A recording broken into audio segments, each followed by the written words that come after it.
नमस्कार, मैं वैदेही भार्गव आपका स्वागत करती हूँ न्यूज फ्लैश में। आइए बढ़ते ताज़ा खबरों की ओर।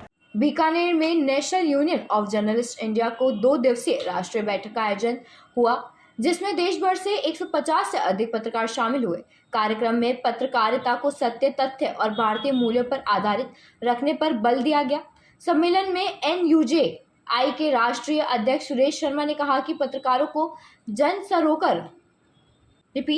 जन सरोकार की खबरों पर ध्यान देना चाहिए, न कि सिर्फ नेताओं के आसपास रखना चाहिए। राष्ट्रीय उपाध्यक्ष उमेश चतुर्वेदी ने भारतीय संस्कृति आधारित पत्रकारिता को जरूरी बताया। बैठक में पत्रकारों के हित, चुनौतियां और आगरा घोषणा पत्र पर चर्चा हुई। जार के जिला अध्यक्ष श्याम मारू ने बताया कि रविवार को 15 वरिष्ठ पत्रकारों को लाइफ टाइम अचीवमेंट अवार्ड से सम्मानित किया जाएगा। सम्मेलन में देश के विभिन्न राज्यों से पत्रकारों ने भाग लिया और अपनी बात क्षेत्रीय भाषाओं में रखी, जिसका तालियों से स्वागत किया गया। तय किया था कि हमारे ये 12 बिंदु जो है ये पत्रकारिता के एथिक्स होंगे। पत्रकारिता को किस प्रकार से जीना चाहिए उसका हमने सबसे पहले एक ट्रेड यूनियन के नाते पूरे देश को संदेश दिया था कि इस आधार पर यदि आप पत्रकारिता करेंगे, मैं कभी अवसर हुआ तो इस बारे में विस्तार से बताऊंगा या मैसेज के द्वारा जो है भवानी जी आप लोगों को पहुंचाएंगे कि वो 12 बिंदु क्या है। हमने आज की परिस्थितियों में उन 12 बिंदुओं को फिर से स्वीकार किया और उसमें हमने आज की पत्रकारिता के लिए और क्या करना चाहिए उसके अतिरिक्त, उसमें समाविष्ट नहीं किया उसके अतिरिक्त आज की पत्रकारिता में क्या है। और मैं उसको यदि एक शब्द में समाहित करूं, एक वाक्य में समाहित करूं उस बात को, तो वो ये है कि आज देश की पत्रकारिता के, मैं सभी का ध्यान चाहता हूँ, आज देश की पत्रकारिता की स्थिति उस हनुमान जैसी हो गई है जिसके अंदर अपार शक्ति है, लेकिन उसके सामने कोई जामवंत नहीं है जो उसको ये बता दे कि आप अपनी शक्ति का उपयोग करो। आप 3 बातों पर गौर करेंगे।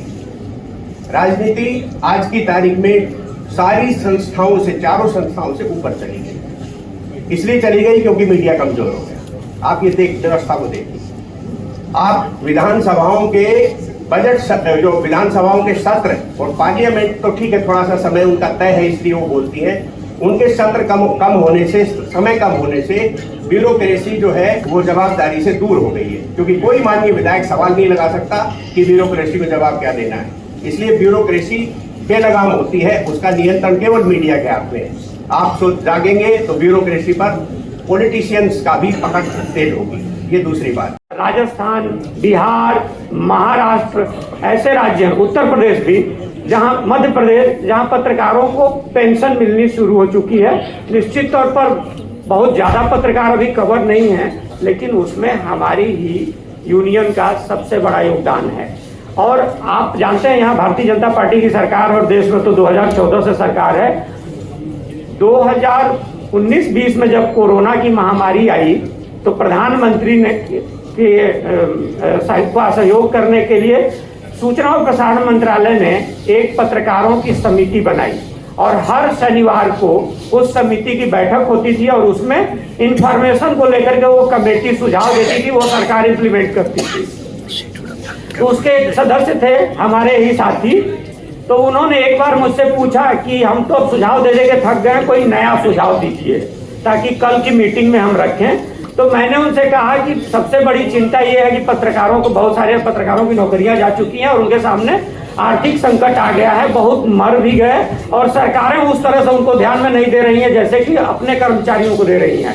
कुछ राज्यों ने 20 लाख, कुछ राज्यों ने 50 लाख, कुछ राज्यों ने 1 करोड़ अपने कर्मचारियों को दिए, लेकिन पत्रकारों के लिए कोई उस तरह से सहयोग की बात नहीं हो रही थी। तो हमने कहा क्यों ना सूचना और प्रसारण मंत्रालय की ओर से पत्रकारों को सहयोग के लिए एक निर्धारित राशि तय हो और एक कोष बने और उस कोष से उनको सहयोग दिया जाए।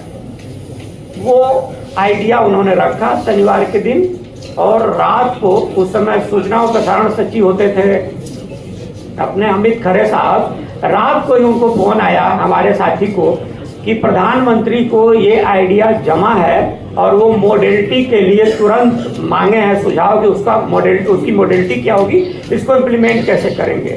तो मैंने एक चीज रखी जो अभी तक के लिए इतना ही। देश विदेश की खबरों के लिए जुड़े रहे हमारे साथ।